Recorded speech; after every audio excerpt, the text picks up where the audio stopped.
Hello everyone, welcome to study engine official YouTube channel. साथियों, इससे पहले हमने मौर्य एम्पायर पूरा कंप्लीट कर लिया था, लेकिन उससे पहले भी ग्रीक इन्वेशन आता है, यूनानी आक्रमण। जो यूनानी आक्रमण हुए भारत पे, उनके बारे में भी कुछ इंपॉर्टेंट क्वेश्चंस हैं जो पूछ लिए जाते हैं। वो हमने नहीं किए थे, तो इस वाले वीडियो में हम लोग वही क्वेश्चंस करेंगे। आइए करना प्रारंभ करते हैं। पहला क्वेश्चन देखते हैं हम लोग।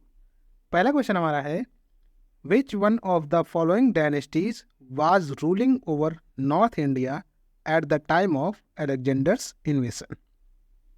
सिकंदर के आक्रमण के समय उत्तर भारत पर निम्नलिखित राजवंशों में से किस एक का शासन था?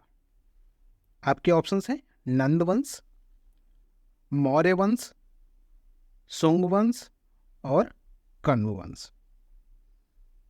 तो साथियों, इसका जो सही आंसर है वो आपका है ऑप्शन ए, नंदवंश। जिस समय सिकंदर ने भारत पर आक्रमण किया तो उस समय उत्तर भारत पर नंदवंश का शासन हुआ करता था। और बात करें नंदवंश की, तो नंदवंश का जो अंतिम शासक था वो घनानंद हुआ करता था। अगला क्वेश्चन देखते हैं हम लोग। अगला क्वेश्चन हमारा है, which one of the following rulers of Magadh was the contemporary of Alexander the Great? निम्नलिखित में से मगध का कौन सा शासक सिकंदर महान के समकालीन था? ऑप्शंस आपके हैं महापद्मनंद, धनानंद, सुकल्प और चंद्रगुप्त मौर्य। तो देखिए, चंद्रगुप्त मौर्य तो हो ही नहीं सकता, क्योंकि चंद्रगुप्त मौर्य तो बाद का है। तो इसका जो सही आंसर है, जैसा कि अभी मैंने पिछले क्वेश्चन में आपको बताया भी था, कि नंद वंश का अंतिम शासक धनानंद था और यही सिकंदर के समकालीन था। तो इसका कौन सा आंसर सही हो जाएगा? Option B. पहली बात तो धनानंद नंद वंश का अंतिम शासक हो गया।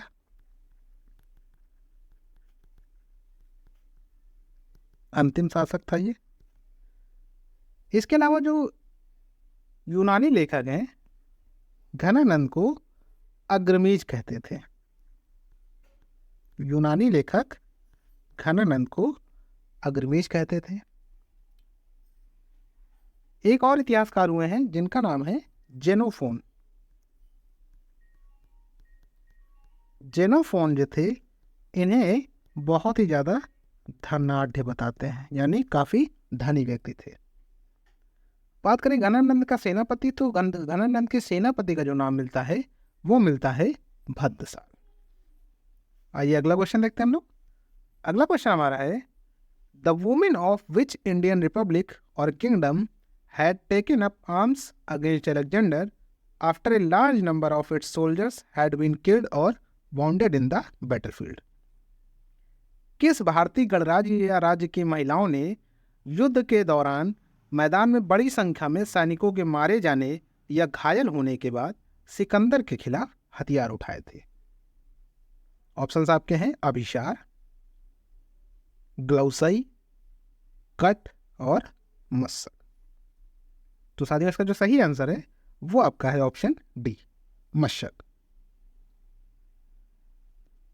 सिकंदर के आक्रमण के समय एक सीमांत गणराज्य हुआ करता था जिसका नाम था अश्वक, और अश्वक की ही राजधानी हुआ करती थी मस्सक। यूनानी लेखकों ने ऐसा जिक्र किया है कि जब सिकंदर ने आक्रमण किया मशक पर, तो उस समय वहां पे बड़ी संख्या में उसने पूर्व सैनिकों को मारा, काफी नरसंहार किया। और जब वहां पर स्थिति ऐसी आ गई कि काफी सारे सैनिक मारे गए और घायल हो गए, तो वहां की स्त्रियों ने शस्त्र धारण कर लिया। लेकिन सिकंदर ऐसा था कि उसने वहां की स्त्रियों को भी मौत की घाट उतार दिया।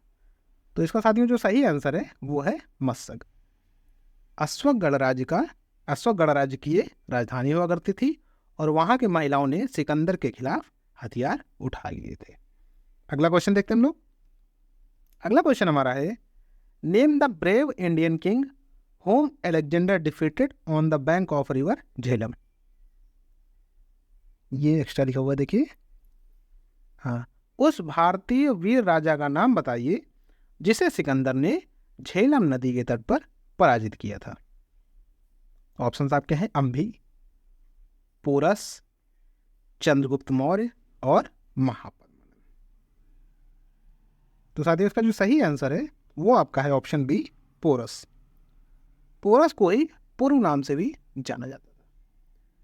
बात करें जो पोरस का राज्य था वो झेलम और चेनाब नदी के बीच बसा हुआ था। इसका जो पोरस का राज्य था कहाँ पर बसा हुआ था? झेलम व चेनाब नदी के बीच बसा हुआ था और सिकंदर ने इसे झेलम नदी के तट पर हराया था। लेकिन साथ ही साथ सिकंदर इसकी वीरता से इतना प्रभावित हो गया था कि सिकंदर ने उसे अपना मित्र बना लिया था और जो अपने राज्य थे और कुछ नए इलाके थे वो पोरस को प्रदान कर दिए थे। अगला क्वेश्चन देखते हैं हम लोग। अगला क्वेश्चन हमारा है, who one of the following had not come to India with Alexander. निम्नलिखित में से कौन सिकंदर के साथ भारत में नहीं आया था? ऑप्शंस आपके हैं नियार्कस, ओनेसिक्रिटस, डाइमेकस और अरिस्टोब्यूलस।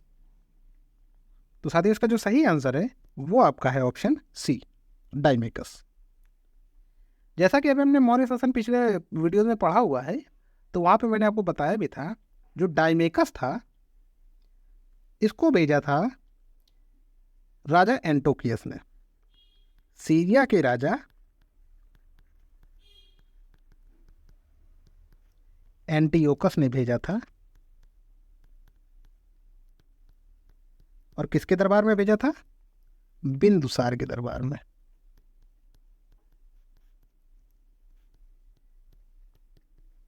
सीरिया के राजा जो एंटियोकस थे इन्होंने अपना एक राजदूत जो है बिंदुसार के दरबार में भेजा था और उसका नाम था डाइमेकस। और ऐसी व्याख्या कौन करते हैं? ये बताते हैं स्ट्रैबो।